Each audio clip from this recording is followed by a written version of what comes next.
सत्र के साथ, जिसका पहला दिन आज विपक्ष के हंगामे की भेंट चढ़ गया। दोनों सदन लोकसभा और राज्यसभा में विपक्ष ने जमकर हंगामा किया। राज्यसभा में सभापति जगदीप धनखड़ और लीडर ऑफ ऑपोजिशन मल्लिकार्जुन खड़गे के बीच बहस हुई। इधर लोकसभा में विपक्ष ने अदानी के मुद्दे पर हंगामा किया, जिसके बाद दोनों सदन को 27 नवंबर तक के लिए स्थगित कर दिया गया। शीतकालीन सत्र 20 दिसंबर तक चलेगा। सत्र के शुरू होने से पहले प्रधानमंत्री नरेंद्र मोदी ने विपक्ष पर जमकर प्रहार किया। प्रधानमंत्री ने कहा कि कुछ लोग हुड़दंगबाजी से संसद को कंट्रोल करने का प्रयास कर रहे हैं। दुर्भाग्य से कुछ लोगों ने अपने राजनीतिक स्वार्थ के लिए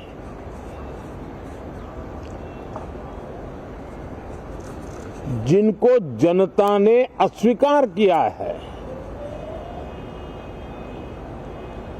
वे संसद को भी मुट्ठी भर लोगों के हुड़दंगबाजी से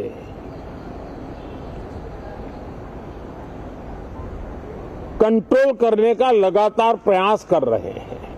80-80, 90-90 बार जनता ने जिनको लगातार नकार दिया है, वे न संसद में चर्चा होने देते हैं, न लोकतंत्र की भावना का सम्मान करते हैं, न ही वह लोगों की आकांक्षाओं का कोई महत्व समझते हैं, उनका उसके प्रति कोई दायित्व है वो कोई समझ पाते हैं। वहीं हंगामे के बाद कांग्रेस अध्यक्ष मल्लिकार्जुन खड़गे ने कहा कि संसद में अदानी का मामला देश को बचाने के लिए उठाया गया था। साथ ही जेपीसी के गठन पर भी खड़गे ने जोर दिया। अदानी समूह पर करप्शन, ब्राइबरी और फाइनेंशियल इरेगुलरिटीज के गंभीर आरोप है। 2030 करोड़ के नजदीक रिश्वत दी गई। जनता के पैसे का इस्तेमाल रिश्वत के लिए दिया गया। जहाँ जहाँ मोदी जी जाते हैं वहाँ इस समूह के कॉन्ट्रैक्ट मिलते हैं। देश को बचाने के लिए हमने ये मुद्दा उठाया था, ताकि हाउस को डिस्टर्ब करने के लिए नहीं। मोदी जी के सपोर्ट से ये सब कुछ हो रहा है, इसका असर देश पे पड़ रहा है।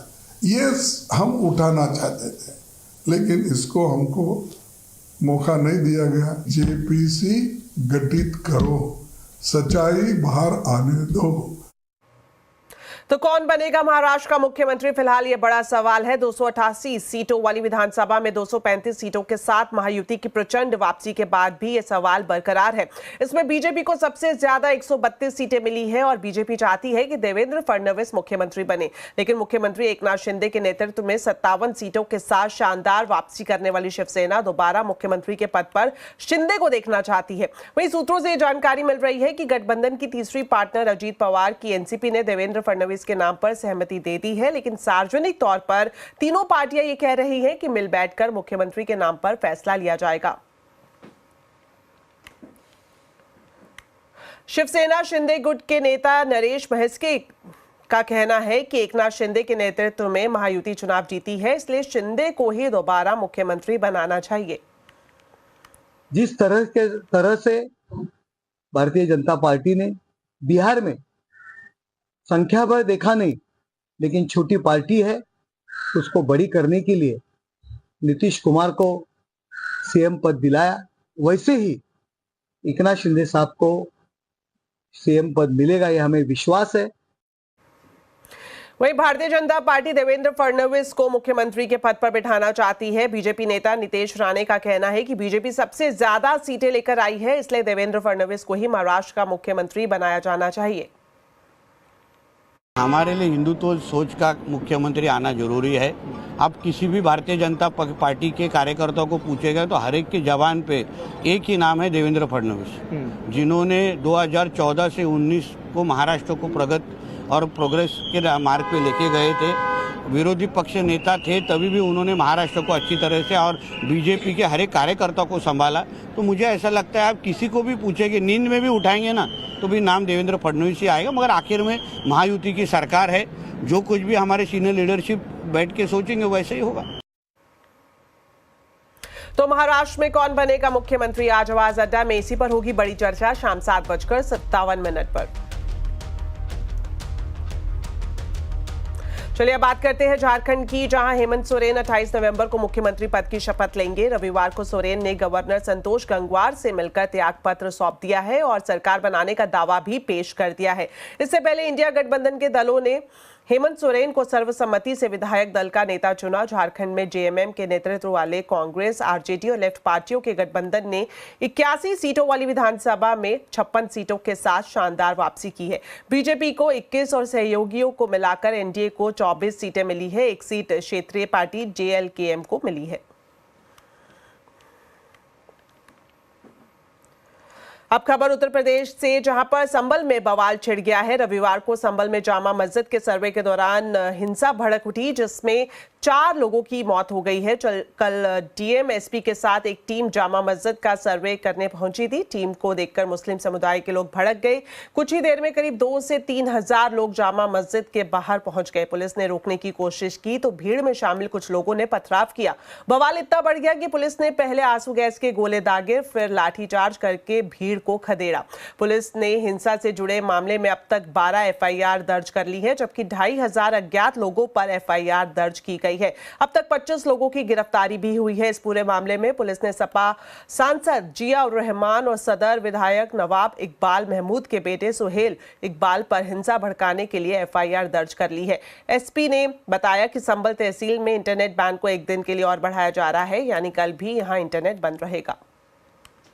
2,500 के लगभग लोगों के ऊपर है अभियोग पंजीकृत हुआ है। सभी लोगों की सीसीटीवी और ड्रोन के माध्यम से आइडेंटिफिकेशन किया जाएगा और सबको जेल भेजा जाएगा। जिया और रहमान के खिलाफ भी एफआईआर दर्ज की गई है। हाँ, एक हमारे चौकी प्रभारी द्वारा इस नाम से, जिस नाम से आप बता रहे हैं, उस नाम से मुकदमा दर्ज किया गया है। बीएनएस 168 के तहत बीएनएस 168 के तहत पहले नोटिस दिया गया था, अब उसके बाद में कार्रवाई की गई है। तो संभल हिंसा को लेकर सियासी गर्मी भी शुरू हो गई है। कांग्रेस के सांसद राहुल गांधी ने यूपी सरकार को घेरा है। उन्होंने राज्य सरकार के रवैये को पक्षपातपूर्ण बताया है। राहुल ने सोशल मीडिया प्लेटफॉर्म एक्स पर लिखा है कि संभल उत्तर प्रदेश में हालिया विवाद पर राज्य सरकार का पक्षपात और जल्दबाजी भरा रवैया बेहद दुर्भाग्यपूर्ण है।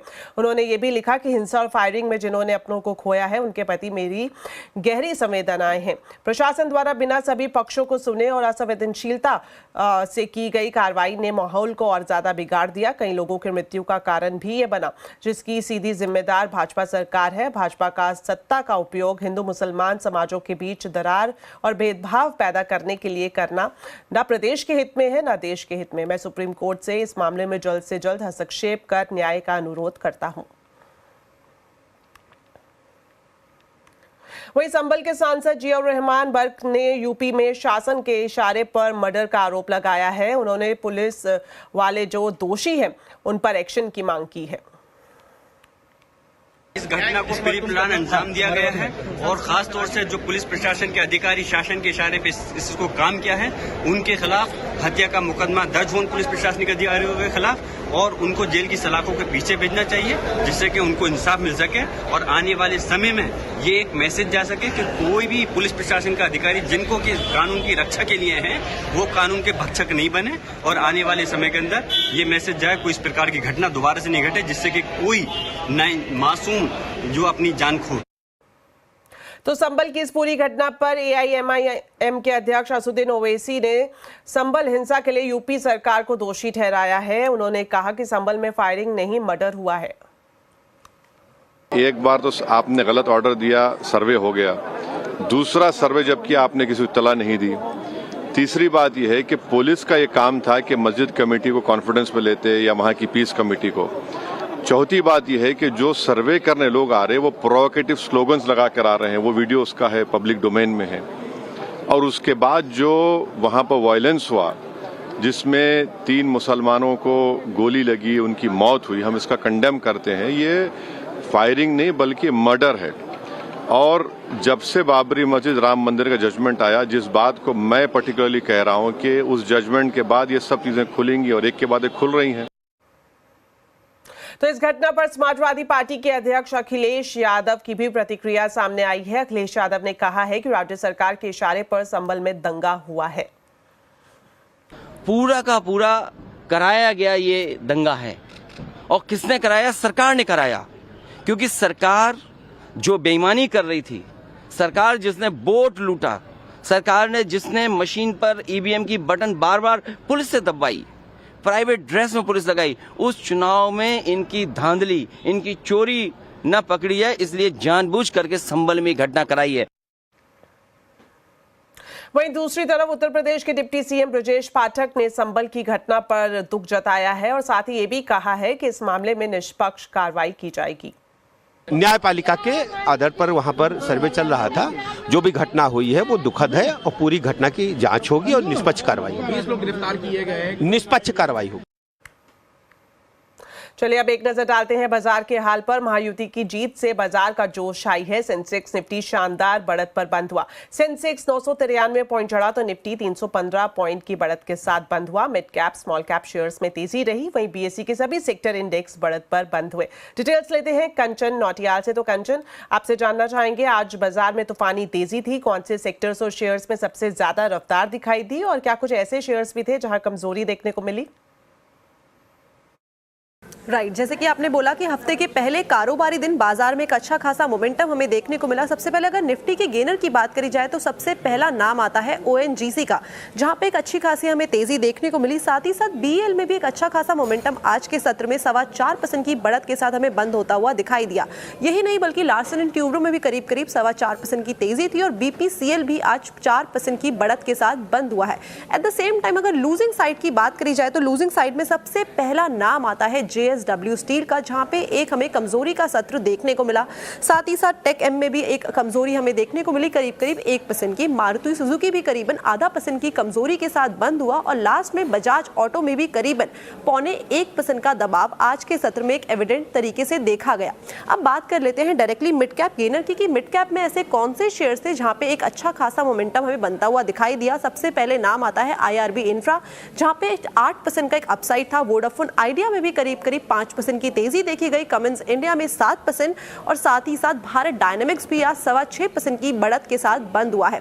लूजिंग पॉकेट की अगर बात करी जाए तो मैक्स हेल्थ में एक आज हमें कमजोरी देखने को मिली। यही नहीं बल्कि बीएसई में भी आज एक कमजोरी का सत्र पूरी तरीके से एविडेंट था। साथ ही साथ सोना कॉम्स में भी अच्छी खासी एक गिरावट देखने को मिली और एल्केम लैब भी आज करीबन 2% की गिरावट के साथ बंद हुआ है। अब बात करते हैं पीएसयू बैंक की। यहाँ पे हमें किस तरीके का मोमेंटम दिखा और कौन से ऐसे शेयर्स थे जहां पे एक अच्छी खासी तेजी हमें बनती हुई दिखाई दी।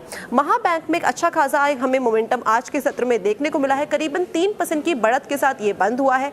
SBI at the same time करीब 4% की बढ़त के साथ बंद हुआ। बैंक ऑफ इंडिया 4% और साथ ही साथ केनरा बैंक के अंदर हमें 4.25% का एक अपसाइड मोमेंटम देखने को मिला है।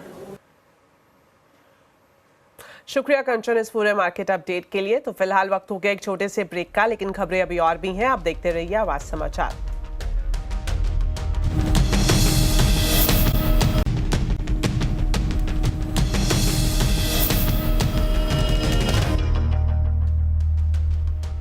ब्रेक के बाद आपका स्वागत है। अब खबर राजधानी दिल्ली से, जहां चुनाव से पहले दिल्ली की आम आदमी पार्टी की सरकार ने बुजुर्गों को बड़ा तोहफा दिया है। राजधानी में बुजुर्गों को मिलने वाली पेंशन को बढ़ाया गया है। साथ ही इसमें नए लाभार्थियों को जोड़ने का भी ऐलान किया गया है।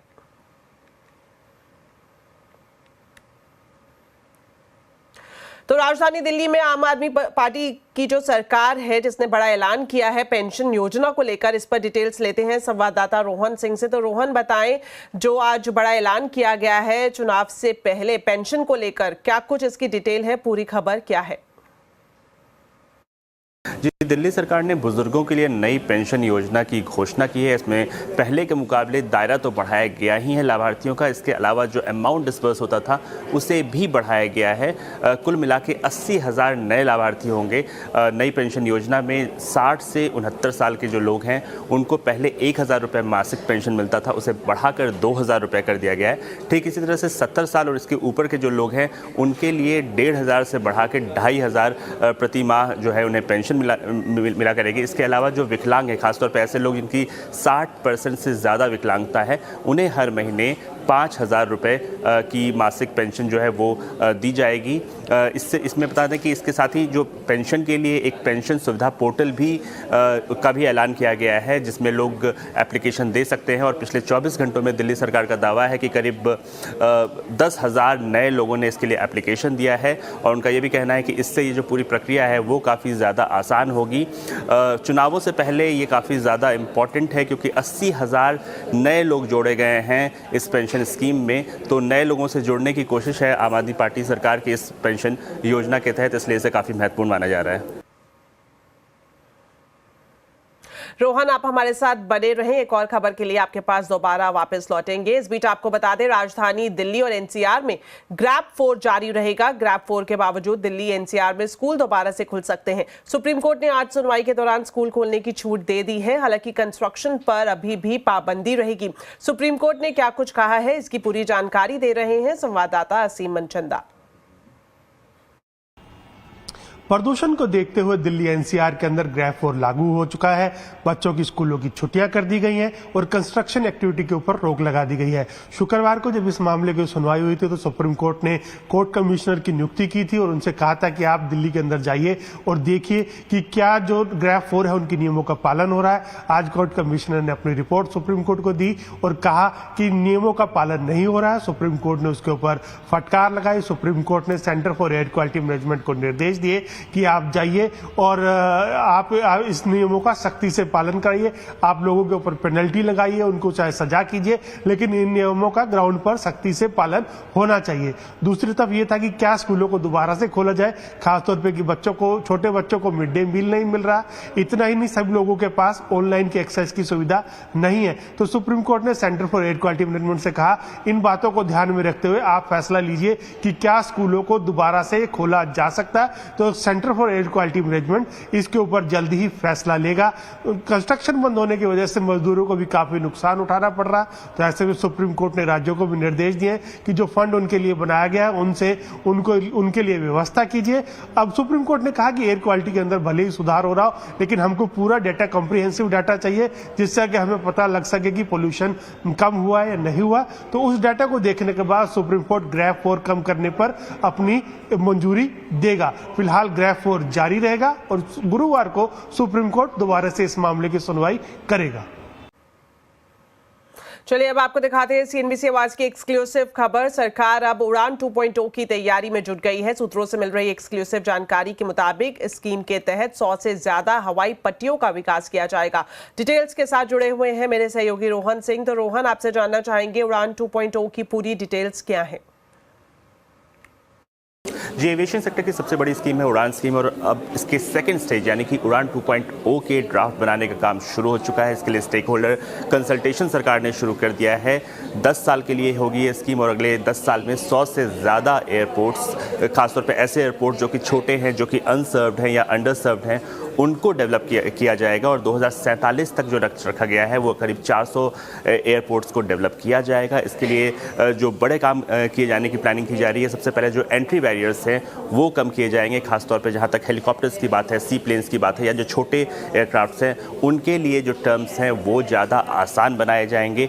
एक और बदलाव जो मौजूदा स्कीम के तुलना में किया जाएगा वो ये है कि अब मौजूदा स्कीम में पहले सरकार बोली मंगाती है, उसके बाद एयरपोर्ट डेवलपमेंट का काम शुरू करती है और कई बार ऐसा होता है कि जब तक एयरपोर्ट बनके तैयार होता है तब तक ऑपरेशनल दिक्कतें आ जाती हैं एयरलाइंस के सामने। लेकिन जो नई स्कीम आ रही है उसमें सरकार पहले एयरपोर्ट के डेवलपमेंट का काम करेगी और उसके बाद बोली मंगाएगी, यानी कि जब तक एयरपोर्ट बनके तैयार होगा, जब तक बोलियाँ जो है जीती जाएंगी, उसके बाद तुरंत जो एयरलाइन है वो अपनी उड़ानें शुरू कर सकती हैं। फिलहाल अगले कुछ महीने तक स्टेक होल्डर कंसल्टेशन चलता रहेगा। इसके लिए एयरपोर्ट्स, एयरलाइंस सबके साथ मीटिंग की जा रही है और उसके बाद ड्राफ्ट बना के सरकार जो है फाइनेंस मिनिस्ट्री के सामने रखेगी। चलिए, शुक्रिया रोहन हमारे साथ जुड़ने के लिए और इन दोनों खबरों पर जानकारी देने के लिए। बढ़ते हैं आगे और आपको बताते हैं कि बॉर्डर गावस्कर ट्रॉफी के पहले टेस्ट में मैच जो भारत ने शानदार जीत हासिल की है। पर्थ में सोमवार को मैच के चौथे दिन भारत ने ऑस्ट्रेलिया को 295 रन से हराया। यशस्वी और कोहली के शतक और जसप्रीत बुमराह की बेहतरीन गेंदबाजी के दम पर भारत ने ये बड़ी जीत अपने नाम की है। टीम ने 5 मैचों की टेस्ट सीरीज में 1-0 की बढ़त हासिल कर ली है। दूसरा मुकाबला 6 दिसंबर को एडिलेड में खेला जाएगा। बुमराह को प्लेयर ऑफ द मैच चुना गया है। उन्होंने पहली पारी में 5 विकेट लिए थे। भारतीय टीम के अनुभवी खिलाड़ी ऋषभ पंत आईपीएल इतिहास में बिकने वाले सबसे महंगे खिलाड़ी बन गए हैं। लखनऊ सुपर जॉइंट ने उन्हें करीब 27 करोड़ रुपए में खरीदा है। वहीं भारतीय टीम के अनुभवी बल्लेबाज श्रेयस अय्यर आईपीएल इतिहास में बिकने वाले दूसरे सबसे महंगे खिलाड़ी बने हैं। उनको पंजाब किंग्स ने 26 करोड़ 75 लाख रुपए में खरीदा है। वहीं केकेआर ने वेंकटेश को 23 करोड़ 75 लाख रुपए में और पंजाब किंग्स ने अर्शदीप सिंह को 15 करोड़ 75 लाख रुपए में खरीदा है। वहीं युजवेंद्र चहल को पंजाब किंग्स की टीम ने 18 करोड़ की सबसे बड़ी बोली लगाकर खरीद लिया। इस नीलामी में कुछ ऐसे खिलाड़ी भी रहे जो बिक नहीं पाए। इनमें Devdutt Padikkal, David Warner, Jonny Bairstow समेत कई दिग्गज खिलाड़ियों के नाम शामिल हैं।